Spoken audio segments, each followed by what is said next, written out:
Hoje eu quero pensar um pouquinho com os irmãos a partir do livro de Salmos também. E nós vamos ler o Salmo 1. E o Salmo 1 tem como tema algo caro e importante a cada um de nós, que é a bem-aventurança, que é a ideia de sermos bem-aventurados. Algumas traduções trazem como felizes. Bem-aventurados é uma ideia mais ampla, mais profunda, espiritual. Deus quer que nós sejamos bem-aventurados. O Senhor nos alcançou através do sangue de Cristo Jesus, não só para nos dar uma convicção da vida eterna, e isso é maior do que qualquer coisa que possamos conquistar ao longo da nossa história, mas o Senhor também entende que nós temos uma história e quer agir na nossa história e quer nos ajudar na construção dessa história e que essa história possa respingar positivamente na vida de tantos quantos nós possamos nos comunicar e também que nos permita uma construção com sentido, com alegria, com a dimensão da bem-aventurança. É um salmo profundamente espiritual, mas de certa forma é um salmo também muito prático, nos traz direcionamentos espirituais, coisas que nós podemos e devemos praticar, e se assim fizermos, seremos bem-aventurados. Ao longo dos meses e dos anos, eu vou sempre tocar nesse ponto que é muito importante, que a orientação do Senhor é para que nós possamos desenvolver uma prática. A vida prática não está desconectada da intimidade com Deus, ou pelo menos não deve estar desconectada. A vida prática não é algo que tem uma desconexão com a vida espiritual, porque a espiritualidade deve ser vivida no cotidiano, diante das nossas dificuldades, diante dos nossos anelos e desejos. Nós devemos entender que temos uma vida a construir, isso exigirá decisões, isso exigirá enfrentamentos, isso exigirá uma prática, isso exigirá esforço, mas todas essas coisas estão conectadas com o Senhor. A Bíblia diz, quer comais, quer bebais, ou façais qualquer outra coisa, faça para a honra e glória do Senhor. Ou seja, está dizendo, todas as coisas têm uma conexão espiritual. Porque Deus nos alcança como um todo. Nós, como um todo, somos templo do Espírito Santo. Nos diz o texto, bem-aventurado o homem, bem-aventurado a mulher, homem aqui é na ideia de humanidade, a pessoa. Bem-aventurado o homem que não anda segundo o conselho dos ímpios, nem se detém no caminho dos pecadores, nem se assenta na roda dos escarnecedores. Antes tem o seu prazer na lei do Senhor, e na sua lei medita dia e noite. Pois será como a árvore plantada junto a ribeiros de águas, a qual dá o seu fruto no seu tempo. As suas folhas não cairão, e tudo quanto fizer prosperará. Não são assim os ímpios, mas são como a moinha que o vento espalha. Por isso, os ímpios não subsistirão no juízo, nem os pecadores na congregação do justo, porque o Senhor conhece o caminho dos justos, porém o caminho dos ímpios perecerá. O texto começa, e é o primeiro dos salmos, falando de uma bem-aventurança assertiva, uma afirmação. Bem-aventurado o homem, bem-aventurado a mulher, bem-aventurada a pessoa que... E aí o texto inicia apresentando algumas coisas que devemos evitar. Bem-aventurado o homem que não anda segundo o conselho dos ímpios. Ímpio aqui é alguém que não tem como referência a palavra de Deus, ou os valores de Deus. Bem-aventurado o homem que não anda segundo o conselho daquelas pessoas cuja referência não é Deus. Nós somos cercados de pessoas. Muitas delas possuem valores que não têm conexão com a palavra do Senhor. E essas pessoas aconselham. Essas pessoas expressam suas ideias. Essas pessoas tentam nos influenciar. E a Bíblia está nos falando: bem-aventurado aquele que não anda segundo o conselho dos ímpios. Todos nós temos uma vida prática. E aqueles que estão casados enfrentam dificuldades na vida conjugal. Isso é natural. Todo casal enfrenta alguma dificuldade. Aqueles que são solteiros enfrentam dificuldades na sua vida profissional, na sua vida pessoal. Aqueles que são pais enfrentam dificuldades com os seus filhos. Os filhos enfrentam dificuldades com os seus pais. É natural, na vida prática, enfrentarmos dificuldades, problemas. E essas dificuldades, muitas vezes, nos pressionam e nós somos chamados a assumir um posicionamento, a tomarmos decisões, a caminharmos por ali ou por aqui. E nesses momentos, é possível que pessoas do nosso convívio se aproximem da gente, sejam familiares ou não, e apresentem valores que não são do alto. Sabe de uma coisa? Muitos desses valores são sedutores. A pessoa está enfrentando uma dificuldade conjugal e alguém chega e dá uma orientação não bíblica, uma orientação não sábia. Pague na mesma moeda. Se a pessoa é grossa, seja mais grosso ainda. Enfim, a gente está numa dificuldade no trabalho. Aí houve alguém que não tem sabedoria, cujos valores não são do alto. A Bíblia está dizendo: bem-aventurado, feliz, é uma assertiva, aquele que não anda segundo o conselho dos ímpios. Não ande segundo o conselho dos ímpios. Às vezes, nós podemos pertencer a um grupo cujas práticas são práticas contrárias à palavra do Senhor, e você quer se posicionar e sabe que tem um preço a pagar ao se posicionar, e aí vem uma palavra de um ímpio. Não faça isso. Não está tudo bem. Está tudo bem dentro da perspectiva da impiedade. Dentro da perspectiva de Deus não tem nada bom. Então é preciso dizer: eu não andarei segundo o conselho dos ímpios. Isso parece ser uma coisa muito restrita e muito religiosa, mas não é, irmãos. Porque nós ouvimos conselhos o tempo todo. Basta ligar a televisão, vai ter alguém ali nos aconselhando a fazer alguma coisa. Nós somos capturados ou atravessados por insinuações o tempo todo. E muitas delas são, numa primeira perspectiva, atrativas, mas a gente sabe que o pecado, uma vez consumado, gera a morte. Então, aqui é uma palavra muito prática, muito contundente para cada um de nós. É uma palavra que alcança cada um de nós, sem exceção, todos nós que aqui estamos, aqueles que nos acompanham pela internet. Bem-aventurado aquele que não anda segundo o conselho dos ímpios, nem se detém no caminho dos pecadores. O texto aqui está tratando sobre um estilo de vida.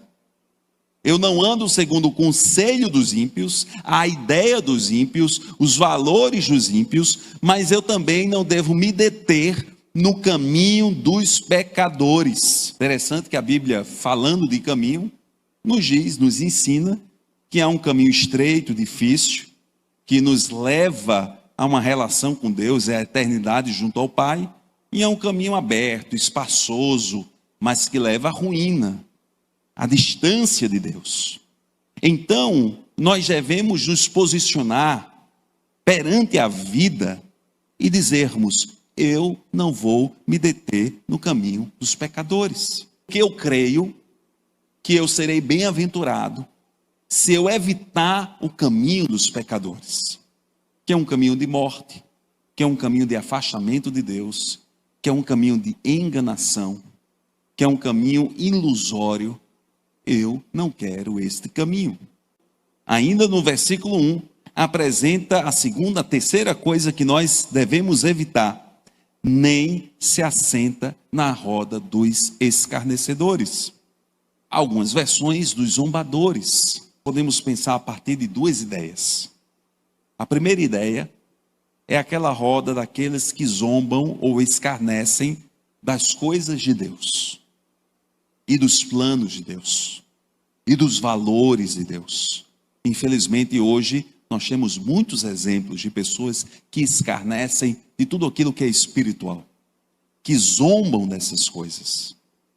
E estes zombadores, ao zombarem daqueles que estão fragilizados, indiretamente estão zombando de Deus, porque estão dentro de um caminho de pecado. Amados irmãos, nós devemos nos esquivar da roda dos escarnecedores. Irmãos, isso é um alerta muito grande. E a Bíblia está me orientando. Bem-aventurado aquele que não se assenta na roda dos escarnecedores. Percebem que é uma coisa prática?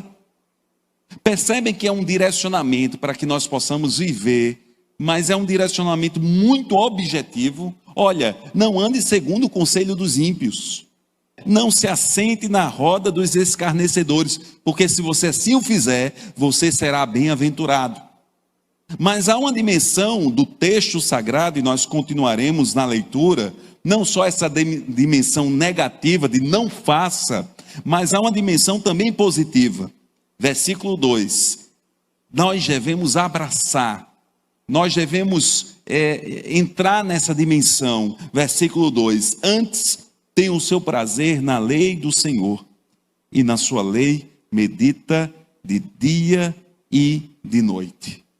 Eu gosto muito desse texto, porque nós somos uma geração, e eu vou dizer nós somos porque eu estou tentando me incluir nessa geração, né? A geração das mídias sociais, das coisas muito rápidas, e de maneira que se você pegar um adolescente e ligar um computador, e esse computador demorar 10 segundos para abrir, o adolescente já fica irritado porque está demorando muito. Me lembro da minha adolescência, quando chegou a internet e era discado pelo telefone, para baixar uma coisa era bem uns 10 minutos. Uma coisa pequena, não era uma coisa grandiosa não. Mas essa geração vive num tempo em que tudo é muito rápido. E isso afeta a nossa subjetividade. E isso nos faz perder de vista a ideia de uma continuidade, de uma perenidade, de uma perseverança, de continuarmos naquilo. Porque nós queremos que as coisas aconteçam de maneira muito rápida e nós não estamos dispostos a gastar tempo em algo. Mas a Bíblia está me orientando e está dizendo: você será bem-aventurado. É uma assertiva, se você se voltar para o texto sagrado, e se você despertar um prazer nesse texto sagrado, e se você meditar de dia e noite no texto sagrado, perseverar na leitura. Talvez haja alguns que aqui estão ou nos acompanham que tenham dificuldade de ler a Bíblia durante muito tempo. Então a minha orientação é: diariamente pegue um versículo bíblico e passe o dia lendo e refletindo sobre aquele versículo. Depois de uma semana, 15 dias, aumente o seu desejo e diga: não, eu vou ler um capítulo todo. E fique lendo e relendo e refletindo, e você não precisa avançar logo. Talvez você possa passar uma semana naquele capítulo ou em um salmo, mas você está lendo, você está orando, você está pensando e está dizendo: Senhor, me ajuda a entender os princípios desse texto, para que eu possa ser sábio, para que eu possa agir segundo a tua vontade, porque a tua palavra diz que bem-aventurado é aquele que lê o texto sagrado e medita no texto de dia e de noite. Vejam bem, não é só não fazer, Aqui o texto sagrado apresentou três coisas, não de maneira taxativa, são só essas três e ponto. Ele deu três exemplos de coisas ruins que nós devemos evitar. Mas ao mesmo tempo o texto sagrado diz, olha, leia o texto bíblico, leia a palavra de Deus, medite de dia e de noite, porque assim você será bem-aventurado. Porque quando você for agir, a palavra do Senhor vai virá à sua memória, e você perceberá ou discernirá se esse caminho é o correto ou é o errado. E quando você trilhar um caminho errado, logo nos primeiros passos, a palavra do Senhor surgirá no seu coração e mente, e você reconhecerá, poxa vida, aqui não é um bom caminho, e você terá condições de dar a volta e retornar ao caminho bom. Ler o texto sagrado é trazer ao coração direcionamentos da parte do Senhor, que advém do Senhor dos Senhores, ou seja, são direcionamentos inteligentes, para que nós possamos desenvolver uma vida bem-aventurada. Porque no Senhor está toda a plenitude, e o Senhor apresenta a sua palavra. E os pensamentos de Deus quanto a cada um de nós são pensamentos de paz, de prosperidade. Então aquele que acolhe a palavra do Pai e reflete nesta palavra e aplica esta palavra cotidianamente, esta pessoa será bem-aventurada. Então o texto, caminhando já no versículo 3, a partir do versículo 3, ele vai apresentar um paralelismo entre o justo e o ímpio. Nos diz o versículo 3, pois, aqui uma imagem, será como a árvore plantada junto a ribeiros de águas. Quem será como a árvore plantada junto a ribeiros de águas? Aquele que lê o texto sagrado e que medita no texto de dia e de noite. Aqui uma comparação, uma imagem. Esta pessoa será como a árvore plantada junto a ribeiros de águas, a qual dá o seu fruto no seu tempo, e suas folhas não cairão, e tudo quanto fizer prosperará. Aqui uma promessa, irmãos. Aqui uma promessa, irmãos. Bem-aventurado aquele que rejeita os maus caminhos. Bem-aventurado aquele que se aproxima da palavra de Deus e medita nesta palavra de dia e de noite. Esta pessoa será comparada a uma árvore junto a ribeiros de águas, que no tempo próprio dá o seu fruto, traz uma ideia de tempo, porque as coisas na vida são uma construção. O texto sagrado, claro, não está tratando da especificidade de uma prova, mas está tratando de uma maneira mais geral e mais relevante, porque está tratando da nossa vida. E está dizendo que aquele que se aproxima de Deus, aquele que acolhe a palavra de Deus, aquele que aplica a palavra de Deus, aquele que rejeita o mau caminho, ao longo da sua história, construirá uma vida de tal forma que, no tempo apropriado, desfrutará do fruto daquelas sementes que outrora foram plantadas. E o texto continua, cujas folhas não cairão, e tudo quanto fizer prosperará. Amados irmãos, esse é um texto belíssimo, é espiritual. Por que espiritual? Porque requer de nós fé, para rejeitarmos o caminho mau. Eu quero frisar isso, porque muitas vezes, o caminho mau é o caminho mais lógico, numa perspectiva racional.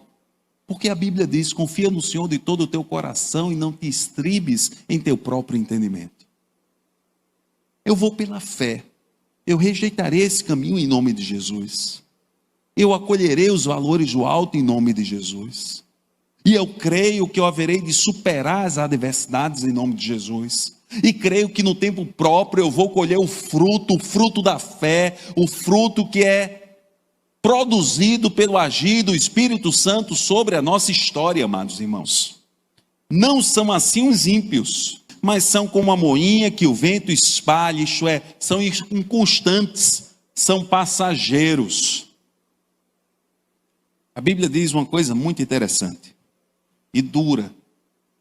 Toda carne é como uma erva, e toda a sua glória como a flor da erva. Seca-se a erva, cai a sua flor. Aqueles que constroem uma vida em Deus, constroem uma vida que irradiará pela eternidade. Porque aqueles que são de Cristo Jesus já estão vivendo a eternidade junto ao Pai, porque a Bíblia nos diz: aquele que está em Cristo, ainda que morra, viverá. Mas o ímpio, que pode ser que alcance uma certa glória dentro da sua impiedade, porque nós vivemos num mundo que jaz no maligno,